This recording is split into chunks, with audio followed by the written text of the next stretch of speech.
Halo Sobat Kamus Bola, kembali lagi kami menyajikan informasi-informasi menarik seputar olahraga, khususnya untuk sepak bola. Nah, kali ini kita sudah merangkumkan beberapa informasi yang sangat menarik untuk Anda simak. Penasaran? Ini dia. Belum menunjukkan performa terbaik, ex-pelatih Vietnam bilang timnas Indonesia masih pesaing terkuat di grup B. Vietnam diunggulkan bakal kalahkan timnas Indonesia di Piala AFF 2024.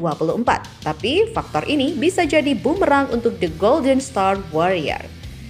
Ya, mantan pelatih timnas Vietnam, Hoang Van Phuc juga menyebut timnas Indonesia masih menjadi pesaing terkuat negaranya di grup B.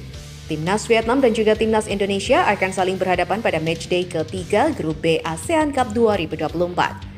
Selain keuntungan sebagai tuan rumah, Vietnam diuntungkan oleh waktu istirahat dan juga persiapan yang lebih lama. Tim asuhan Kim Sang-sik itu memiliki waktu persiapan 5 hari usai kemenangan 4-1 atas Laos pada laga pembuka. Di sisi lain, Indonesia hanya memiliki waktu istirahat 2 hari usai ditahan imbang Laos 3-3 pada laga kedua. Sebelum ASEAN Cup 2024, Indonesia dianggap sebagai lawan paling tangguh bagi Vietnam di fase grup. Namun Indonesia masih belum menunjukkan performa terbaik dalam 2 pertandingan pertamanya. Sebelum ditahan imbang Laos, skuad besutan Shin Tae-yong itu hanya menang tipis 1-0 atas Myanmar. Dan secara permainan, skuad Garuda juga masih memiliki banyak kelemahan, terutama kerjasama antar pemain. Berkaca dari itulah, Indonesia tidak diunggulkan untuk meraih poin kala bertandang ke markas Vietnam. Terlebih tim Merah Putih tidak akan diperkuat oleh Marcelino Ferdinand akibat kartu merah di laga melawan Laos. Meski begitu, mantan pelatih Vietnam Hoang Van Phuc juga menilai Indonesia masih menjadi lawan terkuat di grup B.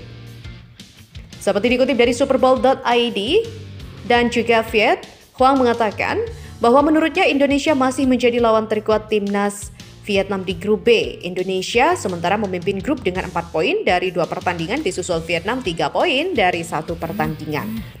Di mana Indonesia kehilangan 20 poin karena kurang konsentrasi dalam 1 pertandingan melawan Laos. Namun saat melawan Vietnam, dia merasa pelatih yang sudah bertahun-tahun memimpin Indonesia seperti Shin Tae-yong akan melakukan penyesuaian yang wajar. Tentunya dengan fondasi fisik yang baik, Indonesia tentu akan bermain seperti yang sering mereka lakukan dalam setiap konfrontasi dengan Vietnam. Lebih lanjut, Hoang Van Phuc juga menilai Vietnam harus mewaspadai lemparan ke dalam Pratama Arhan. Ya, sebelumnya Vietnam dan Indonesia bertemu di Piala Asia 2023. Vietnam kalah 0-1 dan kualifikasi Piala Dunia 2026. Vietnam kalah 0-1 di leg pertama dan kalah 0-3 di leg kedua. Kekalahan di bawah asuhan Philippe Troussier juga perlu dikaji dan dianalisa secara matang oleh Kim Sang-sik tentunya, terutama di situasi kekalahan setelah lemparan ke dalam lawan. Dan bergeser pada informasi kedua, penyisihan grup di Piala AFF 2024 langsung menyuguhkan big match saat Vietnam bertemu timnas Indonesia di Stadion Vietri-Pu-to pada Minggu 15 Desember. Pertandingan nanti diprediksi berjalan sengit mengingat rivalitas kedua tim. Banyak yang mengunggulkan Vietnam untuk bisa mengatasi timnas Indonesia pada pertandingan nanti. Mereka dianggap punya banyak keuntungan ketimbang pasukan Shin Tae-yong. Skuad The Golden Star Warrior ini diminta untuk tidak meremehkan Indonesia, seperti dalam pemberitaan media setempat yaitu Soha. Pasukan Kim Sang-sik juga bisa terkena bumerang sendiri jika masih gegabah meladeni Indonesia. Dan berkaca dari laga kontra Laos, Vietnam diminta perlu kembali berkaca pada pertandingan melawan Laos. Ya, dalam laga itu, Nguyen Thanh Linh CS memang akhirnya unggul telak 4-1. Tetapi mereka dianggap boros karena menghambur-hamburkan banyak peluang mencetak gol. Meski mencetak 4 gol ke gawang Laos, tim Vietnam juga tetap menunjukkan masalah besar di lini serang. Situs statistik SofaScore menyebutkan Vietnam menjadi tim yang paling banyak melewatkan peluang lezat hingga Piala AFF 2024 kali ini dengan sebanyak 4 kali. Pada babak pertama dan juga menit awal babak kedua melawan Laos, tim merah masih menciptakan situasi berbahaya. Namun para striker juga terus-menerus menunjukkan kinerja buruk di depan gawang lawan dan hanya setelah Hai Long memecahkan kebuntuan segalanya menjadi lebih menguntungkan. Di mana tantangan tim Vietnam ada pada laga mendatang diprediksi akan jauh lebih besar. Tim Indonesia dengan gaya bermain bertahan yang garang juga akan sangat membatasi ruang gerak penyerang Vietnam dan menguasai bola. Demikian petikan dari artikel di Soha. Kekuatan timnas Indonesia sementara yaitu Sementara di sisi lain, Vietnam juga perlu mempelajari cara bermain timnas Indonesia. Salah satu kekuatan yang mencolok dari tim Merah Putih adalah kualitas serangan balik cepat untuk menghadirkan ancaman.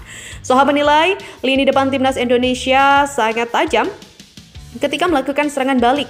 Akan sulit bagi kiper tim Vietnam untuk hampir tidak beraktivitas seperti biasanya atau ketika pertandingan melawan Laos. Dan 3 tahun lalu di babak penyisihan grup Piala AFF 2020, Vietnam dengan kekuatan penuh juga bersaing dengan skuad muda Indonesia. Saat itu pelatih Shin Tae-yong sedang menjalankan rencana peremajaan dan menurunkan skuad dengan rata-rata usia hanya 23 tahun dibanding 26,2 tahun milik skuad Vietnam.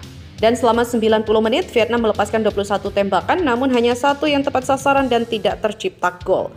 Di mana skor akhir yaitu 0-0 dan secara tidak langsung membuat tim merah kehilangan posisi teratas grup dari Indonesia.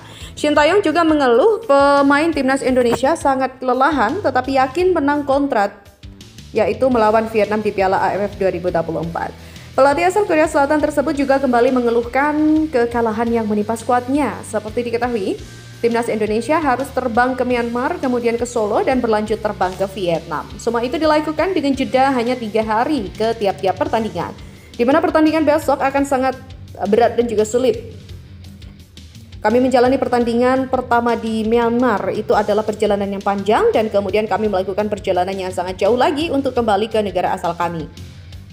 Ini adalah pertandingan ketiga kami di Vietnam. Jadwalnya tentu sangat padat, keluh Shin Tae-yong dalam konferensi pers. Di mana Shin Tae-yong mengatakan pemainnya sangat kelelahan, jadi pertandingan melawan Vietnam tak akan mudah bagi Rafael Struijk dan juga kawan-kawan.